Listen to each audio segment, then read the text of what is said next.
Welcome to our first episode of Pass the Popcorn podcast, where we share open and honest conversations about life, relationships, and social media. I'm your host, Tanya, and this is my husband and co-host, George. So in today's episode, we're going to be talking about who we are, how we met, and why we decided to start a podcast. So we're a married couple and have actually been married for 1 year, just over a year now, and we've actually been dating for 12 years. So we're definitely familiar with the relationship ways. But we've known each other for 14 years. Exactly. Yes, so it goes more back. So this is where the story begins. So I met Tanya when she was 14. I was only 15 at the time. I met her through a friend, which is quite ironic because we weren't actually talking directly about Tanya. I just kind of indirectly heard about Tanya, if that makes sense. So from there, we kind of had a little spark. I knew her sister first, so through her sister I got Tanya's socials, which was not just any socials, MySpace. I mean, does anyone actually remember MySpace? Do you remember nowadays? MySpace? Oh my god, MySpace, that is a thing of the past. I feel so old. Yeah, good old Tom and the top friends. Do you remember that? Yeah. Oh my God. But MySpace is like the older Facebook, right? That's kind of how I see it. Kind of, but I do remember Facebook being around with MySpace as well, so... But MySpace never lasted, unfortunately. I'm now intrigued to look into how long MySpace and Facebook were around for, or when our Facebook is still going. But, and why Facebook lasted. And why MySpace didn't. Interesting topic. Interesting topic. Anyhow, so me and Tanya started talking from there. One thing led to another. And we just kind of hit it off, didn't we? We did. We just kind of hit it off. We connected quite well. We were only together for, I think it was 5 months. Bear in mind, we are only 14 and 15. We don't go to the same schools. You know, it's all quite new. It's all quite, is it serious? Is it not? But then with us, it actually became serious quite quickly. And I think that was probably at the point where we thought, and maybe that's what prompted the breakup, which was mutual, which was simple, which was friendly and amicable. Yeah, but you're moving too fast. We haven't told them about anything before that. Have I not? Yeah, you've gone straight to a breakup. Rewind. We met each other when we were 15 and 14. So our first ever date was in McDonald's. Obviously, I was 15, so yeah, you kind of got to bear with me here. But I think I bought you a Sprite. That's all I did. I got you one drink. You didn't want to eat anything. Do you know what? I mean, even nowadays, anyone on a first date, it's really nerve-wracking. And I think I just remember at the time, I must have been hungry because it was dinner time. But I just thought, okay, let's just keep it simple. Keep it. So is that why? Was you just nervous then? I think I must have been, yeah. Because, I mean, it doesn't look great eating a Big Mac on a first date. No, it doesn't. But I suppose the way you eat, I would have probably left you. I don't know. Tanya eats like a wildebeest. Jesus.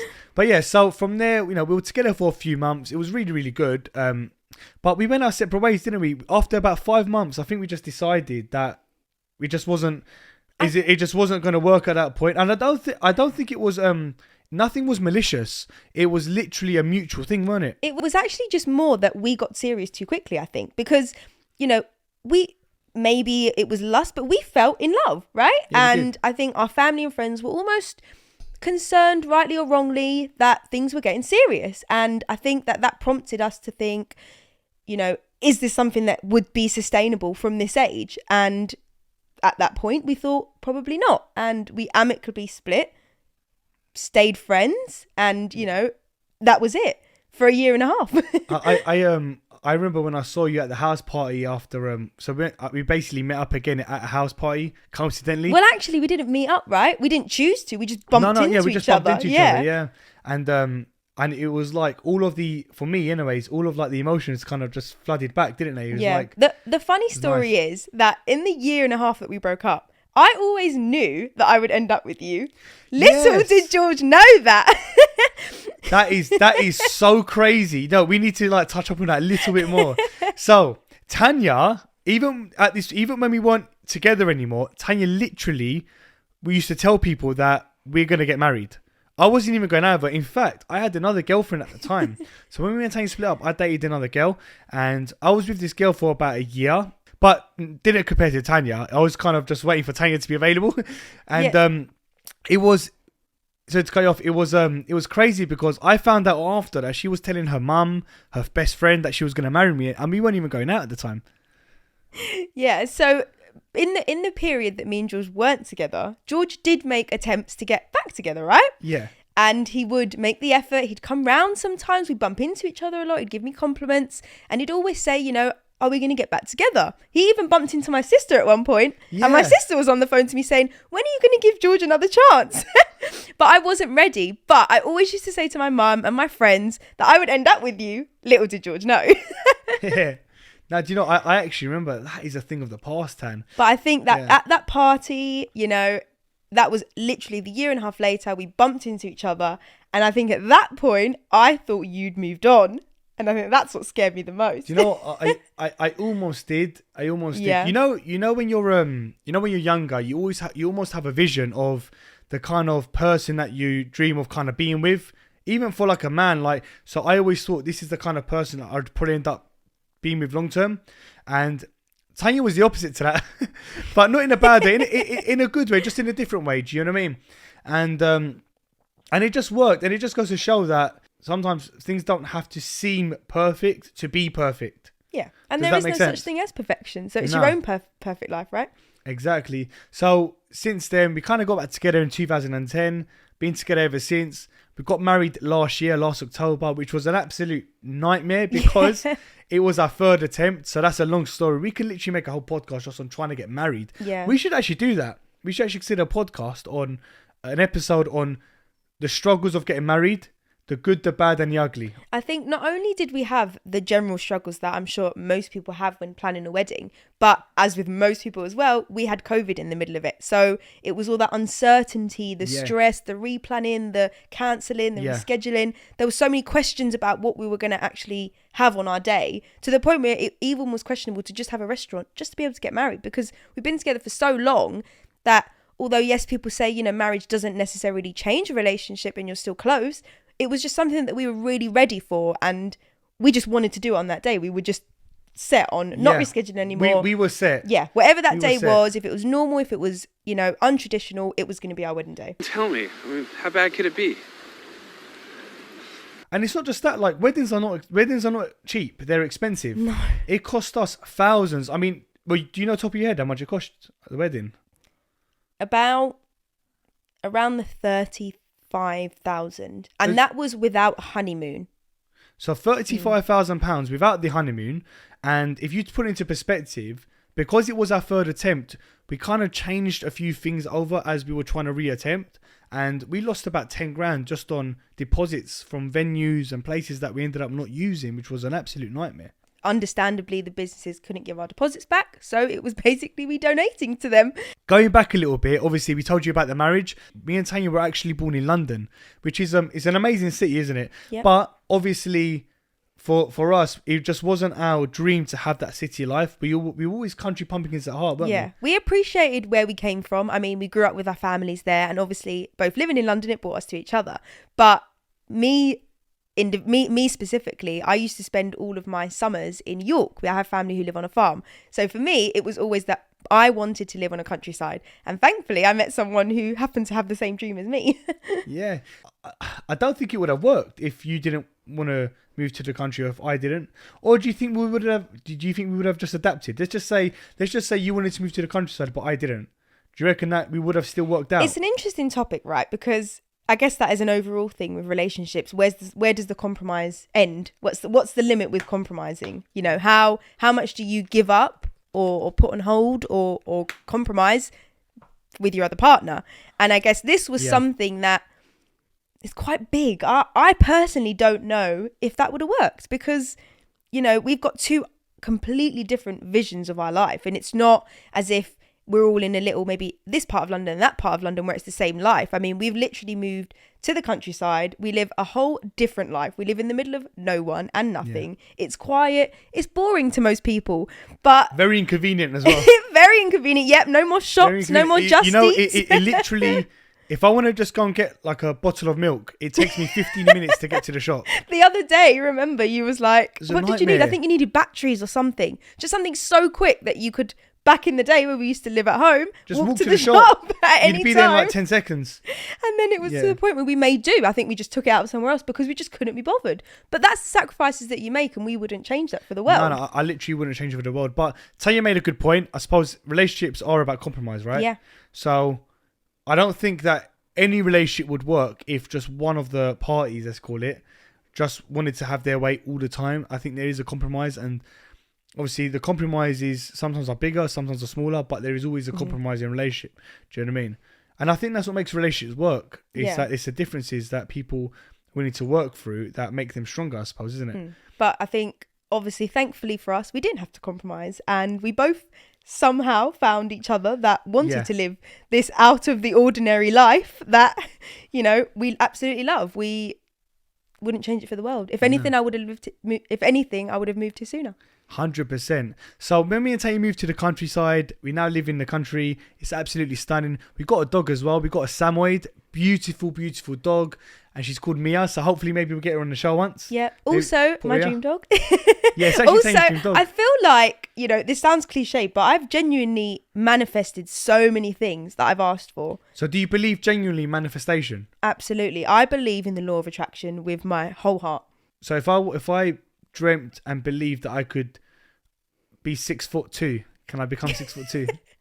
Are there limits? But even with that, you know, in your mind, in your heart of hearts, you can grow. You would know. No, you would have reservations that probably isn't achievable, and therefore you're not truly believing to achieve. Yeah. I feel if you genuinely want something and believe with your heart of hearts that it's possible, i.e. moving somewhere and not growing out of nowhere, 100%. that is going to happen. 100%. No, I totally agree. I do believe in the law of attraction as well, to be honest. But I just was kind of pushing Tanya's buttons to see how far she believes in it. So now we're in the countryside. We've got a dog. We decided the next stop had to be to start a TikTok page. So that was it. It was a must. So we started on YouTube. We started TikTok. We started Instagram. But we're only now really starting to really push for Instagram. Rewind a second. When we were actually living in London, both me and George started YouTube channels. Oh my God. So we've both just... It's actually really funny when we talk about it like this. We're actually really similar quite lucky to be like that because it's worked so well in everything. But when I was younger, and so was George, we both wanted to start these social media pages. So I did a YouTube channel and I did it for about a year. And I think maybe a few You've done months amazing on your YouTube channel. Don't tell me. Tanya's YouTube channel, right? Like, I just need to make this a point. She doesn't have it anymore. But Tanya's YouTube channel, she was literally getting thousands of views. She had so much good engagement. Like, literally, like, your page, your channel, I should call it a channel, your YouTube channel was incredible. She just stopped. I said to her, Tan, did you not look at your analytics once? Back then, for me, it was just that I finished my studies of media. I got a Mac for my birthday. I invested in Final Cut Pro. And that was it. I was ready to start this YouTube channel. And all it was to me at the time was just filming things that I loved, editing. And rightly or wrongly, analytics just didn't occur to me at any point. And I think where you hadn't started at the same time, where now you're more, now you're more into the analytics and you know what to look out for, because you hadn't started it at the time, you wasn't there to help me to look at that. So we were all just sort of an unknown thing. So I was just doing something that I loved and unfortunately put it to one side. Yeah, you was definitely good at it. There's no doubt about it. But then 6 months later, you started one as well. And yeah, but my one, I don't think I took it as serious as you did. Like, you proper took your time. You proper edited your videos well. I was just like, I don't know, Gary Vaynerchuk or Gary V style. Just record, post. Well, actually, eventually he started getting me to edit them. Don't you remember that? Yeah, but even then, I think the key thing is, and I think this is the reason why we're very strong with YouTube now and social media, TikTok and all the rest of it, and why we're growing quite well. I think because we're doing it as a team. Yeah, I think that was the hardest thing was you being on your own, me being on my own. That was difficult. Yeah, it was hard. Back then, we were both living with parents. It was just an in the moment thing that we just enjoyed. We didn't take it as seriously. It was, we didn't take it as seriously. No, we didn't. When we gave it up, it wasn't giving up something big. It was just giving up a little hobby. So it was easy to walk away from it. But now we're in our own home, we are bringing those passions back out. We're reigniting those passions, and serious is an understatement. 100%. We put our heart and soul into everything we do now. And the first thing that kicked us off was actually a YouTube channel. We restarted a YouTube channel. We did. And we were doing that for about a year. I mean, we're obviously going to go into this in more detail on a social media episode. Just as a very brief overview, we started YouTube. It was a slow burner. We took it seriously. Like I said, this is a strong passion for us, but it was just slow. But even the things that we were posting, although we enjoyed, and there was one video that we posted on our YouTube, which is still on our YouTube channel. It was a 10 tips, I think, for a healthy relationship, right? And I think, I don't know about you, but for me, that was the most enjoyable video I ever did. I think on our it just channel. came natural. That's what I think was the best thing about it. Because I always believe, right, YouTube, you pick one of two categories. You either entertain or educate, right? Yep.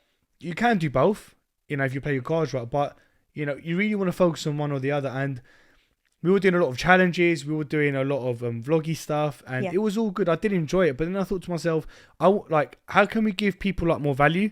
Mm-hmm. And how can I feel better about myself when I'm doing these videos? So I was like, and that's actually, we're going to touch on to this now, but that's one of the reasons why we started the podcast. Yeah. Because we thought, let's take you through a journey, take you through different episodes, and show you guys actual sort of educational, interesting, intriguing sort of things. We want you guys to leave our episodes and think, you know what, I've learned something. I've gained some wisdom. I've learned something from my own life. That's what we basically want. That's the goal, isn't it? Yeah. And like we said, this podcast is about open and honest conversations. I think with social media, it's fantastic, but it can also be a lie at times. It can... Yes, it can be fake sometimes. Yes, things Very can fake. be... Exactly. Things can look a certain way and be spoken a certain way, and it's not true. Whereas with our podcast, we just want it to be unedited, unfiltered, and just open, because 100%. There's questions and I guess topics that people don't actually talk about or are too afraid to talk about on social media. And I guess this is offering that vulnerability and openness, which we hope you find value in. 100%. And like I said, like Tanya said, we're actually going to create a whole episode just on social media, the truths about social media, what no one tells you. That's why me and Tanya are going to do this video. There were things that we literally looked across the whole of YouTube for, and we could not find information on how much they get paid, how many hours they need to put in, how many posts they need to do a day to really grow. All these little things that no one really tells you. Yeah. Do you know what I mean? But anyways, the good news is that we've got the information, and we will create a whole episode on it, because it's not a 5-minute conversation. And anything you do in life, you're going to learn from someone else. Yeah. School, teacher, lecturer, uni, online classes, so be it. And with social media, I think that's something we struggled with to find. You've got these classes, these general things, but we want to see people in it, not people who are talking from an outside doing the research. We want to see people that have grown from it and, what they're genuinely making, how they've done it. And that we struggle with because people don't want to be open and honest, which is fine. And, it is personal, but that's something that we're looking for, and we hope that we can provide to people. 100%. So the next thing we're going to talk about is what inspired us to create a podcast. Obviously, I know we've touched up on it a little bit, but I do want to give a shout out to Gary V, 100%, and Joe Rogan, just because for me, Gary V and Joe Rogan, they genuinely inspired me to want to create a podcast. They don't know who I am. It would be nice if they did. But genuinely speaking, Joe Rogan and Gary V, when I watch their podcasts and the information that they give, I literally leave their videos feeling good. I literally leave feeling good, and when I watch their videos, I don't think there's anything cheesy going on. They're not fake. They're very authentic, and that's what I liked. I was like, do you know what? Yes, we could do a food challenge or this or that, which is great and it's entertaining, but you can't be educational. You can't be leaving someone feeling happy, positive vibes. Do you know what I mean? And I just feel like that is the ultimate. So, what about you?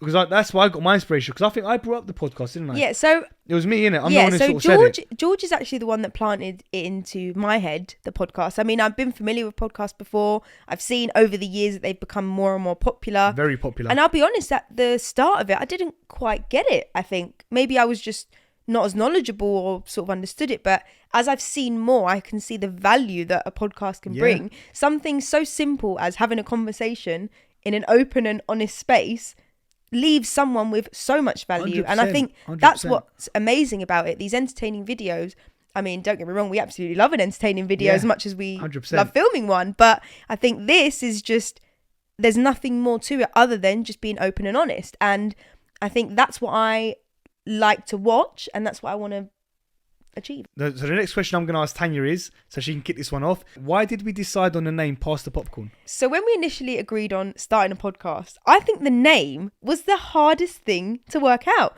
because that shaped everything. Yeah. And we wanted to find a name that summed up everything in 3 words or something. Just checking it's 3 words. Trying to find a name that pretty much summed up everything about you is so difficult, whilst also being catchy and intriguing, right? It took us ages to find the name. We went through so many We went through names. so We were many like, names. do we go for more playful, more serious, more straight to the point, more simple? There were so many things we considered. And then we were tied between 2 names. Yes. There was 2 names. So we were basically tied between, I think, Straight Talk Yeah.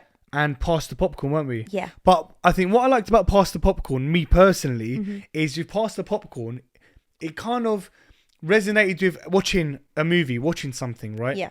It's like you're going to put the movie on, popcorn's coming out, you're going to pass the popcorn. Definitely. Do you know what I mean? And as you can see, we've got our pillows as well, just to show you. For the purpose of those watching on YouTube. Yeah. For the purpose of those watching on YouTube. So we've got pillows for the people watching the video podcast. Obviously, we've got the podcast and audios as well, so you're not going to see it. It just kind of was easy off the tongue to just say pass the popcorn. I think Straight Talk was a bit too serious for me.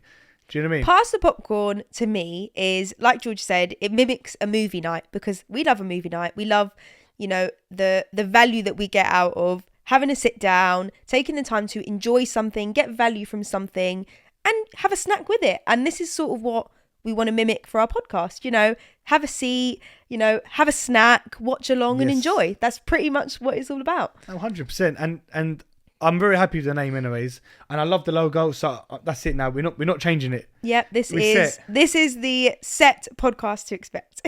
So me and Tanya are married. We have a business together. We live in the countryside. We have a beautiful dog. What would you say are, if you had to pick, say, 3 of the biggest pros and maybe the biggest con, what would you pick? of marriage overall. Marriage overall, like the current life you got. What is the good and the bad? Give me one good, one bad. One good, one bad. Okay. The good, I think, is that we've become a team in everything. And, there is so much going on in everyone's lives. And There to be is. able to partner up on everything Yeah. so that we can share that load and be each other's support, that to me is the pro. And the con for me, I guess almost is the opposite to that, is that it is just us. So, we're so involved in everything together that I guess we sometimes struggle to put things to a side. So, where sometimes burnout happens and, it's not one of us sort of helping each other step away from that situation because we're both in it. So, we're both feeling that stress. It's not one person to say, don't worry, let's We're move both it to in one the stress. side. We're both in We're the mud. both struggling to get In the out trench. of a stressful day. So, Yeah.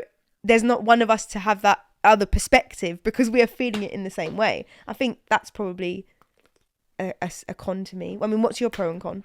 I'd probably have to say the biggest pro is just the fact that we have the most peaceful life right now, in the sense of, obviously I know Tanya just mentioned all the craziness, the stress and all that, but you just you leave your house, walk out the house, walk the dog. It's just pure quietness, pure peacefulness. It's just so relaxing, don't you think, Tan? Yeah, definitely. So relaxing. And for me, no matter how stressful a day is for me, I walk outside, just look around me, and I live on a farm. It's just nice. So for me, that's got to be the biggest pro. And again, the con, I'm going to have to match Tanya with that. When you're both in the trench, you're trying to get out of it. It's like there's not anyone to pick you up because you're both in it. And it gets very stressful. And I think that burnout is a real thing. And I suppose it's important to sometimes get someone to help you out of things, right? Trying to take some stress off your shoulders, I think, is good. But one piece of advice I give to anyone wanting to start social media and wanting to start businesses is make sure you take into account possible burnout, because you don't want to burn yourself out. And know when to rest. So what is it that we do on a day-to-day basis or a week-to-week basis that keeps us close and strong when we don't want to kill each other? I don't know. When you know the answer, let me know. Yeah. I'll teach you. So me and Tanya, we try to allocate as hard as it can be a bit of time to each other. It doesn't have to be a fancy, expensive date night, does it? Like sometimes we will literally just sit down on our sofa. We'll literally get the popcorn out and we'll watch a movie, and it's as cheap as that. Do you know what I mean? It doesn't have to be even as simple as switching our phones off, and just being in each other's company. Playing a game, a card game. Yeah, dedicating time to ourselves, because everyone gets so roped up in everything, and you know, we could literally say, yeah, let's watch a movie, and then we could be on our phones talking. But for us to switch off truly and dedicate time to ourselves, that is a date night in itself. 100%. I totally agree with that. So I'd say, and I think Jordan Peterson talks about this as well. Again, this is something that we're going to actually go a lot deeper on another episode, but Jordan Peterson says it's essential in any relationship. In order for it to last, you need to have one date night. The date night doesn't have to be out to a restaurant or to the cinema or anywhere. It just means a night where you haven't got the phones on, you're not working, and you know, maybe you haven't got the kids around at that time. Just time to yourself. It's quite important. Otherwise, you can lose yourself in a relationship. Something to look forward to, because it's true. Like you just said, you can lose 100%. yourself, whether you're working together, you've got children, you know, you just started off as a couple, and you need to remember that, because that's where it all began, and that's something you should never forget. 100%. And especially for me and Tanya, where we've grown up together, we've known each other basically half our lives. And if you think about it, there's not really many experiences that we haven't had together. It's easier for young couples that live together and grow together and have been together for so many years and grown up together to fall out of love, and to not want to be together. And I think that what's kept us strong is at least a bit of time a week to each other. You know, I think it's important. Don't let that one slide, because you can be together for 12 years, 15 years, 20 years, 25 years, and then find you're in a vicious cycle of you both go to work, you both get home, you both have your dinner, you both go to bed. And that's not the way you need to be. Like, you need to at least devote one date night to that week. One date night in it, and it's essential. Yeah, it's something you need to work on. You know, Definitely. A relationship or anything in life that you want to work requires effort. 100%. That's just as simple as that. So the next thing we're going to talk about is, when did we get engaged and when did we get married? So we kind of touched up on the fact that we got married. Mm-hmm. So we want to go more specific now, don't we? So we got married last October, 17th of October 2021 we got married. Yeah. Which was quite amazing, because our actual anniversary when we started dating was the 28th of October. So it was literally about a few days basically between us dating and us getting married. So October's always been our month where we met. It has always been the month, hasn't it? Dated when we broke up and got back together. We still got back together in October, so it's always been October. So yeah, it was nice to have our wedding in that month as well. October's been a very special month to us. Yeah. Yeah. Do you know what? I'm going to tell you something funny about Tanya, right? A funny story about when we started dating. Right. We're going all the way back now. So obviously we've explained that we were dating for a few months when we were 15 and 14 initially, right? And I asked her out on the 28th of October when I was 15 and she was 14. We obviously took a break for about a year and a half or just under 2 years or however long it was. And we saw each other in the house party, and then we started seeing each other again. Imagine, I asked Tanya out, I think it was the 15th. I asked Tanya out on the 15th of October, right? Listen to this. And she turned me down the second time round, and she was like, no, let's wait till the 28th of October, because that's our actual original anniversary. And she literally declined me. I bought her a teddy bear and everything, and she did not say yes. You literally left me in the ditch. Do you remember I just that? said, hold that thought and come back to me in 2 weeks. Yeah. That was mad. That was so funny. But yeah, like, it was nice how it happened anyways. The moment was nice. And when did we get engaged? It was 2016 we got engaged. On our 6-year anniversary. 6-year anniversary, yes. I remember that. And do you want to explain how I proposed? Actually, so what made you decide to propose at that point? All right. So it was a weird one, right? Because when you decide to propose, I don't think it's something that you have to think about for a long period of time. So for me, it was 24 hours. Literally. I remember I was working, and I remember on my way home, I literally was driving home, and I was talking to my mum at the time, and I was chatting to her, and I was like, do you know what? I said, I remember talking about how good we were doing, how good things were going. We've been together for 6 years. Well, it was the day before our 6-year anniversary. Yeah. And I was like, do you know what? I'm going to propose to Tanya. And I remember saying, it just kind of went in my head. I just remember, like, it just felt right. And I remember stopping, and I remember there was a jewelry shop in Palmer's Green. I went in, they were shutting in like 10 minutes. I walked in, I was like, I need an engagement ring, because I'm proposing to my missus. And then he was like, all right, all we've got is this, this, and this. And there was a traditional engagement ring, which I really liked. You wasn't a big fan of it, though, was you? It wasn't like your dream ring. No. So But either way, I've got a ring. I kind of knew deep down it wasn't going to be her perfect ring, but I'd rather have a ring to propose with versus no ring to propose with. Do you know what I mean? Even though it wasn't my dream ring, I'm so glad that you still proposed in that way, because, you know, you do get couples, which absolutely is fine, that will go to ring shops and maybe talk about engagement and, you know, pick an actual ring and get an idea in that way. But because we hadn't done that, it was a complete and utter shock, which made it so special. And I think I wouldn't change that for the world. No, it was honestly, it was actually probably one of the very few times that I was actually nervous. And I don't know why, because I've done a lot of things that people would be really nervous about, and I had no nerves on. Mm-hmm. I mean, but I was really nervous about this. It was really weird. I remember, so we were on the train, and I proposed at Tower Bridge in London. Again, that's where we're from.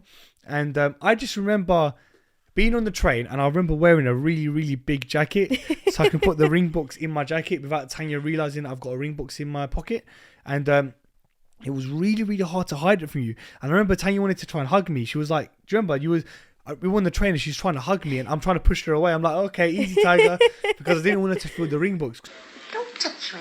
Like, even if you didn't know it was a ring box, if you just felt something hard and it wasn't down like my jeans, then you're obviously Easy now. and then you're obviously going to kind of question, like, what is that? So you're going to have the inkling, what is it? To be honest, I think it was more in your head, your panic, your nerves. Yeah. That was questioning every ultimatum that could happen. Yeah, it was mad. Like, but anyways, I managed to build up the courage to do it. I took you to Tower Bridge and I proposed, and I basically wrote a really, really nice personal poem. Do you remember the poem? It actually rhymed as well. Do you still have the poem? I remember it. We're not going to say it on this podcast, but you know, I still got my dignity. But it was, but all jokes aside, it was something that I wanted to do, because I didn't want to just say, like, will you marry me? I wanted it to be special, right? So we were at Tower Bridge, and I had Tanya looking over the River Thames, and I basically read her a poem that was very, very personal. That poem wouldn't have worked for any other person. Yeah. It was only specifically for Tanya. And it was only until you actually said, will you marry me, that I knew you were proposing. Yeah. Because he'd made me turn around, so I couldn't see this ring. It was our anniversary, so you said to me you'd wrote me a poem for our anniversary. So again, I just thought, this is a lovely personal gift. Looking over the River Thames, listening, already crying because it was so sweet. And then at the last line, it said, and if you will you marry me and take my name? I turned around and I don't even know if I even got to say yes, because I was so emotional. She didn't even say yes. What? You was like hyperventilating. I remember like thinking like, Tan, you was like, I actually remember that moment. But I'm assuming you said yes because now we're married, right? Yeah, so well. I'm assuming that the answer was going to be a good answer. Do you know what I mean? That's the bottom line here. But yeah, so that was obviously quite romantic. Do you think that was the most romantic thing I've ever done? I think... Because I think I've done something more romantic. Do you know what? There's been so many moments in our relationship that you have done just the little things that have made things so special. And, you know, the engagement, I guess, was the most romantic in the sense of the meaning of it. Yeah. Because it's a big step. But there's so many memorable moments in our lives, in our relationship, that I would consider the most romantic. Yeah. See, for me, right, I think the most romantic thing I've ever done, guys, take notes, is I bought you a star. Yep. There's a star in the sky that is registered under Tanya's name. Yeah, he named a star. She's actually got a star that if you shine a telescope to it, it will actually say, this star is called Tanya Georgiou. And it was actually funny because we weren't actually married or engaged when you'd bought me we weren't. that star. That's crazy. So when I got the certificate to say this star was named after me, it was actually Tanya Georgiou. So yeah, it almost made it even more special that, you know, we'd been together for years before you'd bought that anyway, but little moments where they give you just that reassurance that you are there forever, and, you know, he did see me as his wife already. 100%. You know, that was beautiful. I'm not gonna lie, Tan. I think, like, in all the girls I've ever met, I don't think I've ever met someone who I've clicked with as much as I've clicked with you. Genuinely speaking, and I'm not just saying this because of the podcast. You know, he's reading off a script, people. No, no, literally, like, because like I said, so when we broke up, and then obviously had a girlfriend in the, let's call it the Gap, and it just didn't feel right. And it's weird, right? Because the girl I was with on paper would have naturally ticked every box. You know, we're from the same sort of background. We've got the same sort of culture. You know, girl had a bit of money. It all seemed on paper good, but you know what? It's not just about on paper. You know, sometimes you click with the people you don't expect to click with, right? And clicking with you, I think we became best friends, and I think being best friends has helped us to stay in a long-term relationship and to overcome the battles. Because being in a relationship, guys, is not easy. If you're in one, you know what I'm talking about. If you're not in one, be prepared. It is a daily battle. Daily battle. Agreed. Isn't it? A daily battle. It's like almost like sometimes you look at each other and you think, I want to like strangle you. You sometimes love as much as you hate. That's just how it is. It's a love-hate. That's why they say love-hate relationship. It's a love-hate relationship, and it's all about sort of overcoming issues, right? And again, we don't want to talk too deeply on that because we're actually going to create a whole episode on that next week. So that's something that we're going to be talking about. So we don't want to dive too deep into it. Quick question to end this: do you believe in soulmates? Do I believe in soulmates? I do believe in soulmates. Do you know why? Because I believe that if soulmates was not true, then I think everyone would have someone that they're with that they're totally head over heels in love with. And I believe in soulmates because there are people that are currently not in relationships and maybe that are like in their 30s, 40s, 50s that haven't found the one, right? And that's because there is that one person for that one person. Do you get what I'm trying to say? I think I agree with that. I do. I genuinely believe in soulmates. I believe there's someone out there for everyone. But I guess the argument to that is you see people who marry someone who spend the best part of their life with them, and then it doesn't work out, and then they find love again. So was it that they thought they'd found their soulmate, or was it that they were in love and believed it but weren't truly their soulmate? And that is like what's the... Well, it's a good point. It's a good point. But then again, I think that it takes years for people to show their true colours. Okay. It takes years. And it may sometimes, unfortunately, be when you're married and you've been married for 10 years and you've got 4 children. And that's when you start showing your true colours. Do you know what I mean? And that's why I always say my biggest dating advice I can give to anyone is this. If you're ever going to date someone for the first time, on purpose, be the worst version of yourself. If you're the worst version of yourself from day one, on purpose, even if that's not how you are on a day-to-day basis, go out your way just to be the worst version of yourself. Because if they're still with you after that date, then on their end, they're going to love you forever. Do you know what I mean? And you can only hope that they're the worst version of themselves and they don't start showing their true colours 10 years into marriage. But me as a character, obviously, like you know, and all my friends and family know as well, you know, I'm very bold with how I am. Like, they call me the liability because sometimes I say things obnoxious and I don't think before I speak sometimes. But, you know, I think it's important to be like that. You got to kind of... The person that you are, you shouldn't hide that. Just be who you want to be. Just be open with it. Does that make sense? Yeah, of course. You know, even if people don't like you, that's their problem, not yours. Do you know what I mean? And I think a lot of people in this day and age try to act in a certain way to please society. You know, be a gentleman, whatever that is, or this or that. And then they've been together, and then 5-6 years later, they start being themselves, and then their partner thinks that they've changed, and they haven't changed. They've just gone back to who they actually was. I agree, and don't get me wrong, that's not to say that every man is obnoxious and says things at the wrong time, because there are people that are your typical gentleman or whatever. It's just what we're really getting at in this is that you just need to be who you are from the start. And I guess it's easier to be yourself at the start anyway, because where it's not as serious, you know, that's the time where you can test the relationship and you can, you know, walk away a lot easier if test it doesn't the boundaries, work. Exactly. Yeah. So the best advice is to be yourself from the beginning, because that's the quicker that you'll realise if it's going to last or not. 100%. And I suppose another question I'm going to ask is, we've been together from a very young age. So do you feel that, and this is not just for us, this is generally now for people that have been together from a young age. It's not specific to me and you. It's just for young couples that have been together for 10, 15, 20 years, basically most of their life being one person. Do you feel that that could possibly cause cause damage to the relationship in the future, whereas people might regret things that they haven't done, or single life activities that maybe they haven't experienced at a young age, and maybe have like what they call FOMO, fear of missing out, or regrets, and that could maybe cause breakups and divorces and damage to your relationship, like tons of arguments. Do you think that has a factor to play in it? Yeah, and I agree, to be honest. I think that, you know, like you touched on before, there's more opportunity for resentment if 100%. you spend more of your lives together from the beginning, because when you meet someone older, you've had your own experiences, your own life, your own self, and then, you know, that's past now. I guess if you're together from young doing all of that, you don't have that own self, that own finding as you grow up. So it's not a black and white answer. What made you want to be with me? Why me? What was it in me that made you think that you wanted to marry me or made you want to be with me?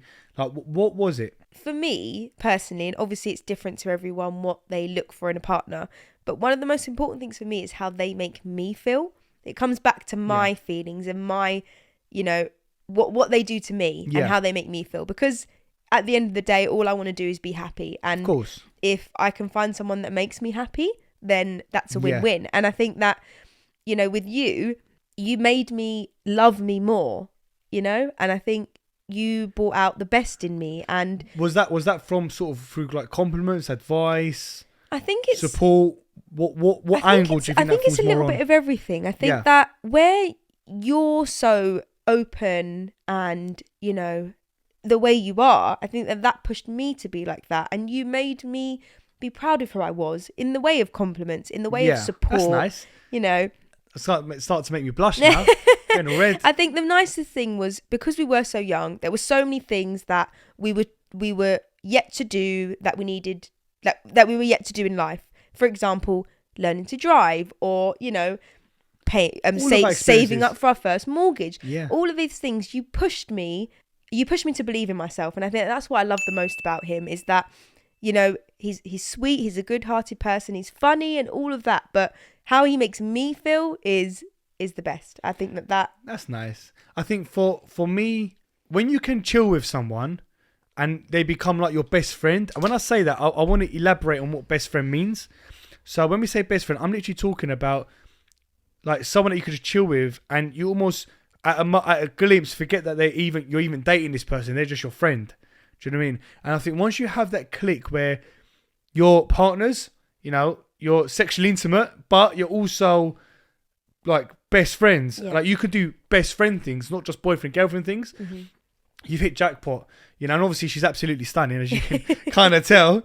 You know, she's for those gorgeous. watching on YouTube. Yeah, well, she's definitely my type anyway. She may not be everyone's type, but she's my type for sure. And you know, and when you get the looks, your best friends, and your boyfriend girlfriend, I think marriage is the next step naturally. Do you know what I mean? Yeah. What would you say is the worst trait? This is to kind of advise people now.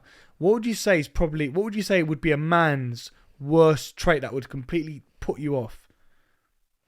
You have to pick one trait that was like the worst. The worst trait. Yeah. There's so many bad traits out there. If you had to pick one, what one trait you could pick one that you do not want a man to have? Like you just think it's like most women probably do not like that. For me personally, and I feel like a lot of people would resonate with this, is arrogance. I hate arrogance. I love confident people. I believe that you should be proud of who you are. You know, you should have that level of confidence. Yeah. But if you have too much of it and you think you're better than everyone, you become arrogant. Yeah. And, you know, in life, there is always going to be someone better than you. There's always going to be someone 100%. worse off. 100%. But if you start thinking that you are the best and you're not willing to learn, you're not willing to be educated, you're not willing to grow, you know, you're set in your own ways, and you'll think that you're better than not only everyone, but your partner, and that will make them feel belittled. I suppose that there's arrogance, but then there's confidence. Confidence and arrogance. There's a fine line between them. Exactly. There is a very, very thin line. For example, I'm very confident. At what point? So I'll give you an example. Let's just say I feel that I'm good looking. Mm-hmm. For example, am I arrogant or am I confident? I don't think that's very broad, right? So based on that statement, that's just confidence. You should feel good. You deserve to feel that you're beautiful. Everyone deserves to feel that way.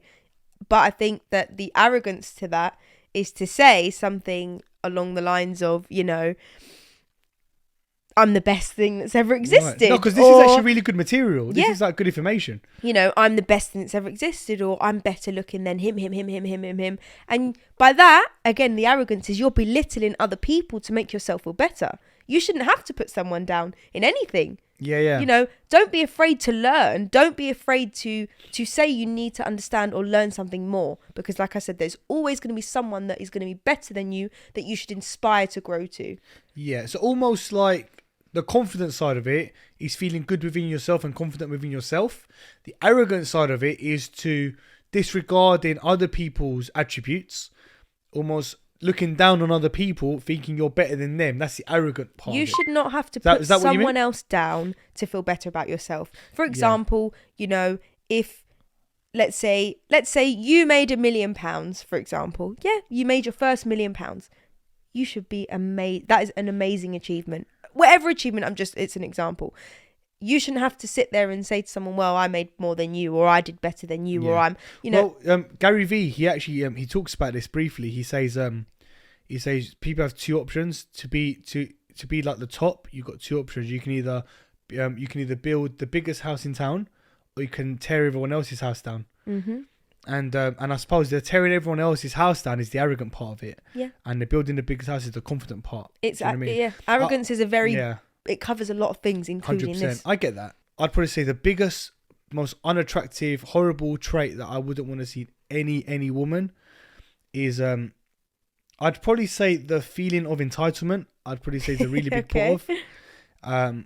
You know, because I don't think that women are entitled Mm-hmm. or should feel entitled. You know, like, and I don't think men should be entitled either. I think it works both ways. Okay. But there's that compromise, right? Yeah. You know, and I feel that a lot of the time, you know, you get sort of women that will just sit there and just expect you to pay for everything. Mm-hmm. You know, expect. That's the key word here. Expect. They'll sit there because a man like me, I would always want to be the one to pay in most situations. Do you know what I mean? Especially on a date when you meet someone for the first time. But it's like I don't want you to expect that.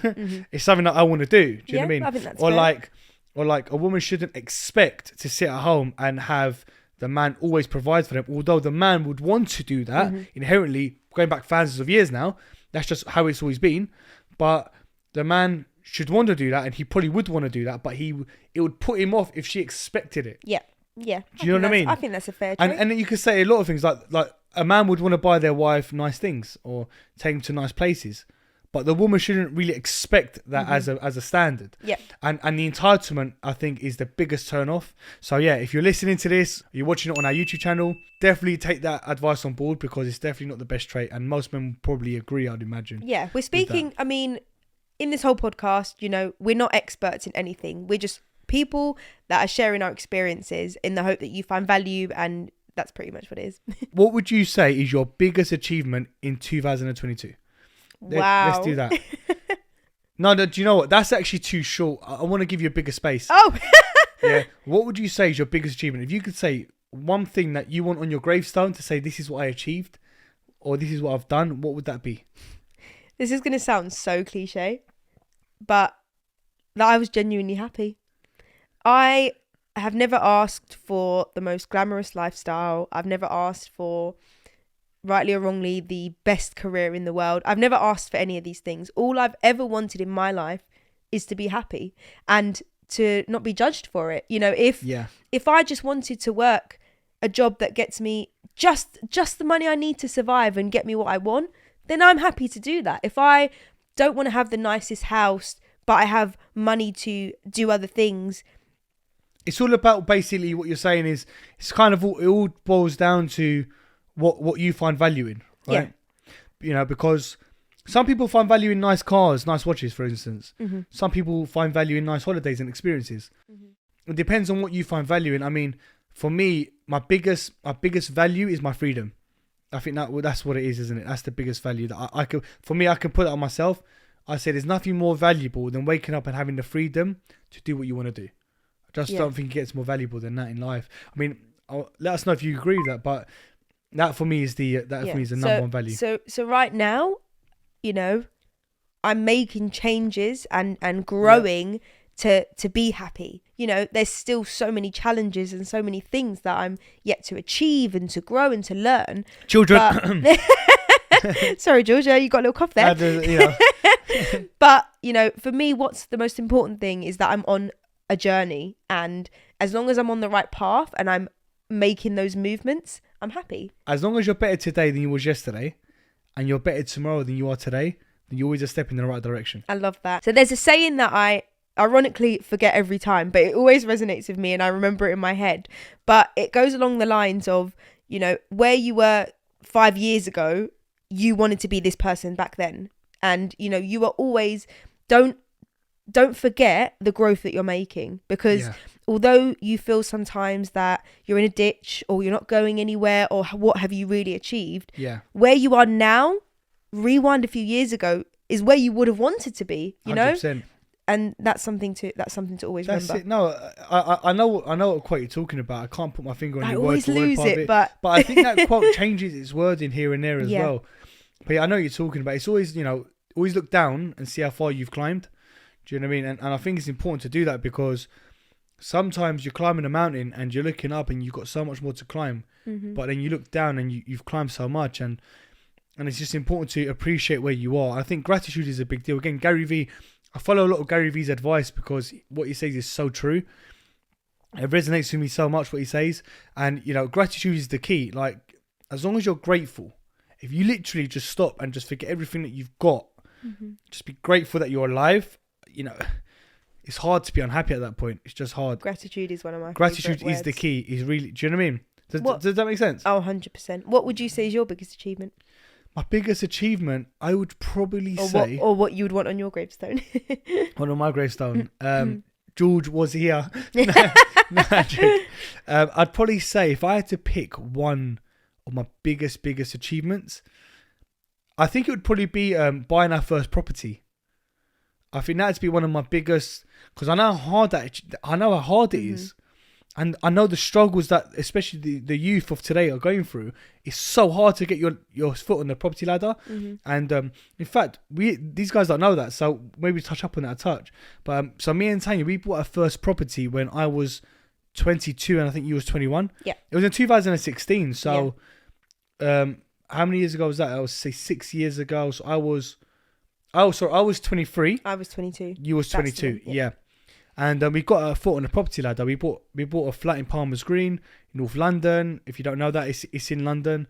Yeah, we bought a flat in London. Yeah, we bought a flat in London basically, and it was for me that was one of the hardest things, because you see in today's world how much people are struggling to get their names on the property ladder, their names on the property, and for me that was one of the biggest achievements. I think what I also value about having that property is that when you look back now, you know, we've worked since we were 16. So we've made money and we never had anything to worry about. We never had mortgages. So ironically, you almost were better off at some point back then when you were earning less but spending less, right? Yeah.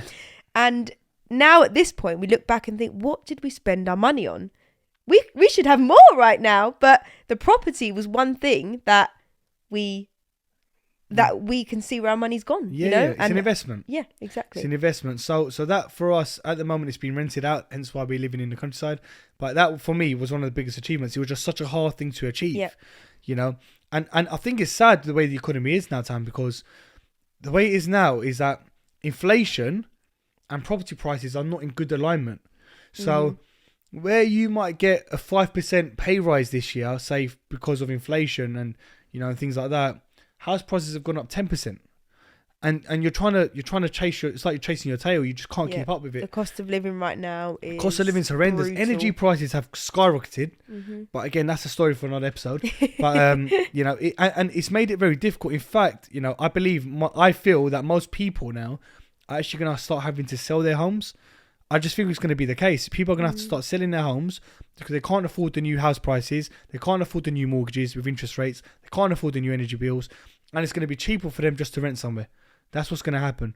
I'm telling you. In fact, a friend of ours recently, I'm not going to say his name, but a friend of ours recently was about to buy a property and his mortgage literally doubled just because of the interest rates. And he had to literally pull out of this property he was looking to buy because of that. It's not affordable. So it's sad, really. So like I said, but I am grateful that we have got a name on the property ladder. Yeah. I just hope interest rates and energy prices and that doesn't go too crazy. You know, so that's it. But I think we can wrap this one up. I think I hope that gives you an insight, I guess, into who we are, what you can expect. Yeah, 100%. So that's it for today's episode. Thanks so much for tuning in. We really appreciate you guys on this podcast. We really hope you found value in this. And if you did, leave us a review, give us a thumbs up, and let us know in the comments what resonated with you the most. And if you have any topics you'd like us to cover, you can reach us on our socials at Pass the Popcorn Podcast, or you can email us directly at passtthepopcornpodcast@hotmail.com. In the next episode, we'll be answering some of the toughest questions in relationships. Is cheating a good thing or a bad thing? What actually counts as cheating? So be sure to subscribe, and we'll see you in the next episode.